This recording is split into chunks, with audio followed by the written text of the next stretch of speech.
उठो जागो तब तक मत रुको जब तक लक्ष्य की प्राप्ति हो न जाए। ऐसे महान मोटिवेशनल स्पीकर जिन्होंने न केवल भारतीय होने का भारत को बल्कि संपूर्ण विश्व को गर्व कराया, जिनके विचारों से न केवल भारत बल्कि संपूर्ण विश्व प्रभावित है।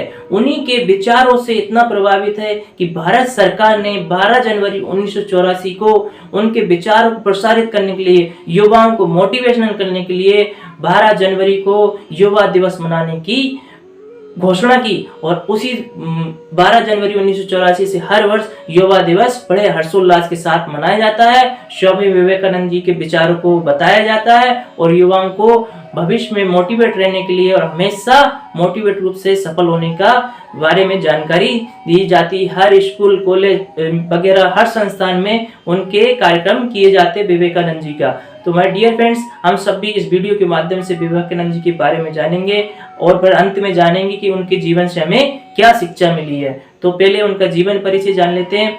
स्वामी विवेकानंद जी का जन्म पश्चिम बंगाल राज्य में हुआ था, जो कोलकाता शहर में, और 12 जनवरी 1863 में उनका जन्म हुआ था। हिंदी पंचांग के अनुसार मकर संक्रांति 1920 में यानी विक्रम संवत 1920 में हुआ था। उनके पिताजी का नाम विश्वनाथ जी था और माताजी का नाम भुवनेश्वरी देवी था। उनके पिताजी एक एडवोकेट थे और पश्चिमी सभ्यता में थोड़ा विश्वास करते थे, धार्मिक भी थे लेकिन पश्चिमी सभ्यता में थोड़ा विश्वास करते थे। लेकिन उनकी जो माताजी थी पूरी तरह धार्मिक थी और हमेशा धार्मिक किताबें पढ़ती थी, गीता रामायण का सत्संग नरेंद्र को सुनाती थी। यानी स्वामी विवेकानंद जी का बचपन का नाम नरेंद्र था। फिर वो हमेशा उनके घर में एक सत्संग का माहौल बना रहती थी। उनकी जो माता है वो सत्संग सुनने के लिए बाहर से भी लोगों को, आचार्य लोगों को इनवाइट करती रहती थी और सत्संग सुनती रहती थी। तो बालक नरेंद्र हमेशा एक सत्संग के माहौल में रहे। उनकी प्रारंभिक शिक्षा वहीं आसपी सी हुई है। फिर इसके बाद में फिर उन्होंने बीए की डिग्री भी प्राप्त की है और उन्होंने ललित कला से ग्रेजुएशन की। और उनकी पढ़ने में इतनी रुचि थी कि वो एक किताब को जो पढ़ लिए तो फिर उससे पेज नंबर सहित, लाइन सहित बता देंगे कि क्या हुआ। एक घटना में सुनाता हूँ कि एक लाइब्रेरी में वो जाते थे और सुबह उन्होंने किताब ली और शाम को किताब को वापस कर दी। तो जो लाइब्रेरी है ना, बोला ये क्या मजाक है, फालतू किताबों की अदला बदली क्यों करते हो, तुम पढ़ते लिखते तो हो नहीं। तो उन्होंने कहा, बोला मैंने पढ़ ली किताब को। तो लाइब्रेरी ने बोला कि मैं तुम्हारा टेस्ट लेना चाहती हूँ। तो बोला ठीक है ले लो टेस्ट। फिर उन्होंने 10-15 किताबों को रखा और उनसे पूछना शुरू किया। तो बालक नरेंद्र ने उस किताब के पेज नंबर, पैराग्राफ सही थी कि ये चीज यहाँ पे लिखी। तो इतने कुशाग्र बुद्धि के थे, ऐसे बुद्धिमान बालक थे। उनकी जिज्ञासु बहुत ज्यादा थी, उनको हमेशा ईश्वर को जानने की इच्छा थी। वो जब भी संत महात्माओं से मिलते थे तो उनका पहला प्रश्न यही था, क्या आपने ईश्वर को देखा है? और ये प्रश्न उनका सुन के वो संत महात्माएं निरंतर हो जाते थे। उन्हीं की इसी जिज्ञासा के कारण बाद में फिर उन्होंने रामकृष्ण परमहंस से मुलाकात की। किसी ने बताया कि आपका इस क्वेश्चन का आंसर रामकृष्ण परमहंस जी देंगे। 1881 में उनसे फर्स्ट मुलाकात हुई। फिर बाद में 1886 में उनके गुरु से अच्छी खासी संबंध हो गए। 1885 में उनसे अच्छे खासे संबंध हो गए। और फिर उन्होंने, उनके जो गुरु जी थे कैंसर से पीड़ित थे, अनेक बीमारी से ग्रसित थे, लेकिन गुरु के प्रति उनकी इतनी अच्छी सेवा थी कि जो अन्य उनके जो शिष्य थे तो वो गुरु की सेवा करने में, जो से कि कप वगैरह आते थे उसको साफ करने में घृणा पैदा करते थे। लेकिन विवेकानंद जी ने अपने शिष्य साथी को डांटा इस बात पे और स्वयं वो उनके कप वगैरह मलमूत्र को साफ करते थे। तो इसी सेवा भाव को देखकर रामकृष्ण परमहंस और विवेकानंद जी के संबंध इतने अच्छे थे क्योंकि दोनों की विचारधारा भी मैच खाती थी और वो सबसे प्रिय शिष्य थे रामकृष्ण परमहंस के। हालांकि फिर 1886 में रामकृष्ण परमहंस का निधन हो गया था, वो ब्रह्मलीन हो गए थे।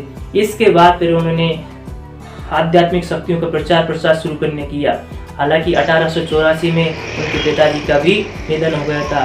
स्वामी विवेकानंद जी बचपन में तो ये संपन्न थे जब उनके पिताजी वकील थे, लेकिन ये लोग 9 भाई बहन थे। तो पिताजी के देहांत होने के बाद ये फाइनेंशियल रूप से भी गरीब थे, क्योंकि इनका जो सेवा भाव इतना था कि जो इनके पास जो कुछ भी आता था वो गरीबों को बांट देते थे और हमेशा संत महात्माओं की सेवा में लगे रहते थे। ये स्वयं भूखे रहकर भी दूसरों की मदद करना चाहते थे, बल्कि इसी बात को वो घर पे कई बार ये बोल देते थे कि मैंने बाहर भंडारे में खाना खा लिया, आप लोग खाइए। ऐसे महान सेवा भाव रखने वाले, फिर बाद में जब इनके पिताजी का भी देहांत हो गया, इनके गुरु का भी देहांत हो गया, फिर ये पूरी तरह आध्यात्मिक राह पे चल पड़े और फिर इन्होंने देखा, पूरे भारत को भ्रमण किया, जगह जगह गरीबी और ये सब स्थितियों को देखते हुए उनका मन बड़ा ही ग्लानि भर हुआ। फिर उन्होंने विश्व में भ्रमण करने का सोचा और फिर अमेरिका में, संयुक्त राज्य अमेरिका में शिकागो में एक धर्म सम्मेलन होना था। वहां से अनेक कंट्रियों से संत महात्माएं आए थे और अपने अपने देश का प्रतिनिधित्व कर रहे थे। तो स्वामी विवेकानंद भी अनेक देशों में घूमते हुए भारत की तरफ से, सनातन धर्म की तरफ से, हिंदू धर्म की तरफ से शिकागो सम्मेलन में पार्टिसिपेट किया और वहां पर पार्टिसिपेट करके उनके पार्टिसिपेशन ने न केवल भारतीय होने का गर्व दिखाया बल्कि पश्चिमी सभ्यता पे भी अपनी छाप छोड़ दी और ऐसी छाप छोड़ी कि जो कि आज तक विद्यमान है और आगे भी रहेगी। आइए जानते हैं उस घटना को क्या हुआ था। 11 सितंबर 1893 की बात है। विश्व धर्म सम्मेलन था शिकागो में, जहां पर अनेक अंग्रेज विद्वान थे और अमेरिका के लोग और जो अंग्रेज विद्वान थे, क्योंकि उस समय हम गुलाम थे अंग्रेजों के, तो भारतीय लोगों को बड़ी हीन भावना से देखा जाता था। तो सबसे पहले तो अंग्रेज विद्वानों ने भाषण दिए और विवेकानंद जी को भाषण न देने की उनकी कोशिश थी कि ये भाषण ही ना दे, इसलिए उनका भाषण पहले था लेकिन उसको काटते काटते बाद में ले गए। हालांकि एक अंग्रेज प्रोफेसर ने स्वामी विवेकानंद जी को रिप्रेजेंट करने के लिए सिफारिश भी की और उनको आगे लाने की कोशिश की और उनकी हेल्प से स्वामी विवेकानंद जी को भाषण देने का मौका मिला। स्वामी विवेकानंद जी भी भाषण देने के लिए काफी उत्साहित थे और वो इतने विनम्र और हम्बल थे कि फिर उनके भाषण ने तो कमाल ही कर दिया।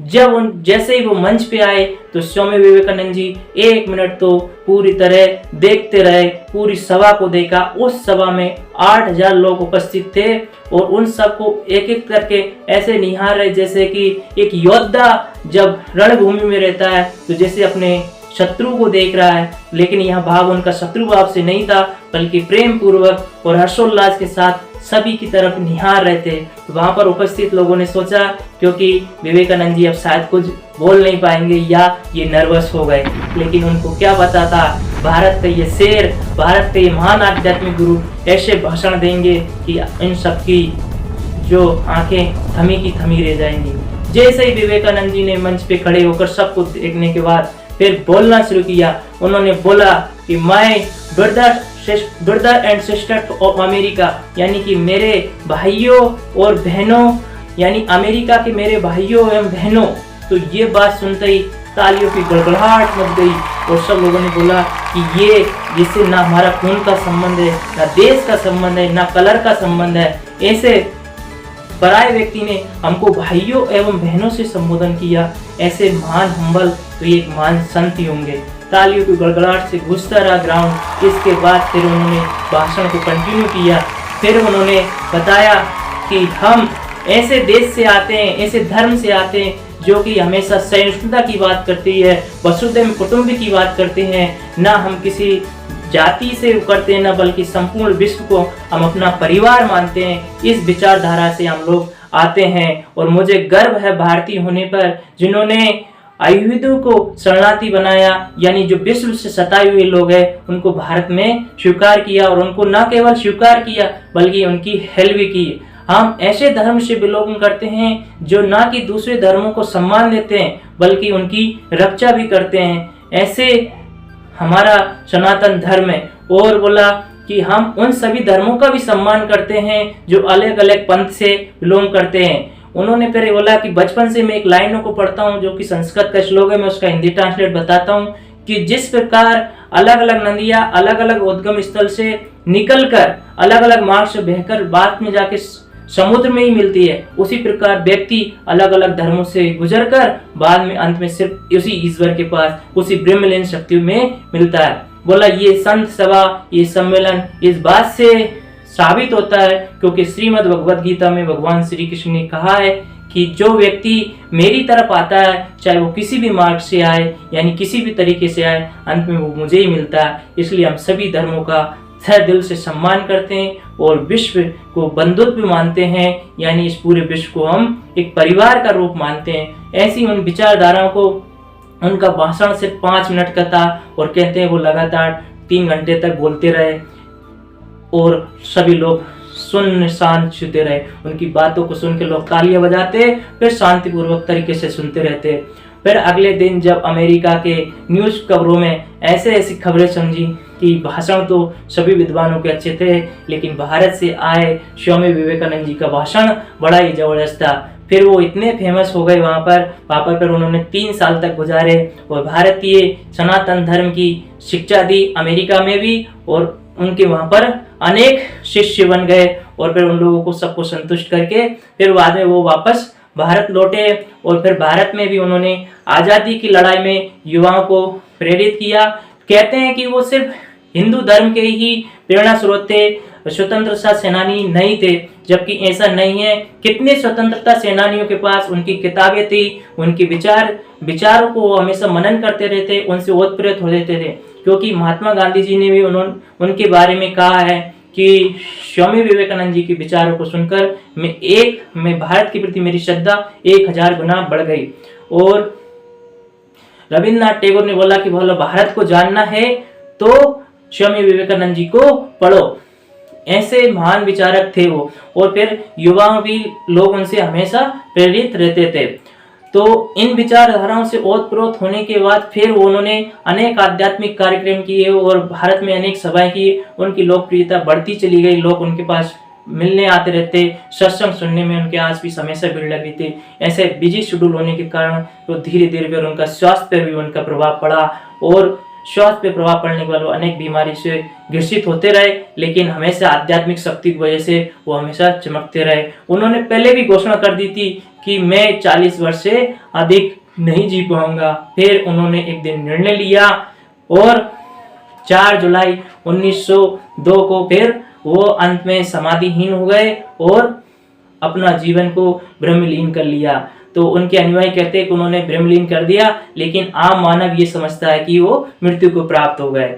माय डियर फ्रेंड्स, ये तो उनका एक संक्षिप्त जीवन परिचय हो गया था, लेकिन आइए जानते हैं उनसे हमें क्या शिक्षा मिलती है और क्यों उनकी याद में 12 जनवरी को हर वर्ष युवा दिवस मनाया जाता है। युवा दिवस इसीलिए मनाया जाता है कि युवाओं को प्रेरित किया जाए। तो आइए जानते हैं उनसे उनकी शिक्षा प्रणाली से हमको क्या शिक्षा मिलती है। तो उनकी जो शिक्षा व्यवस्था थी, उनका शिक्षा के बारे में कहना यही था कि शिक्षा ऐसी होनी चाहिए जो मानसिक शक्तियों की वृद्धि करे, जो बौद्धिक शक्तियों की वृद्धि करे, जो सामाजिक शक्तियों को वृद्धि करे और स्वावलंबी बनने की हमको शिक्षा दे।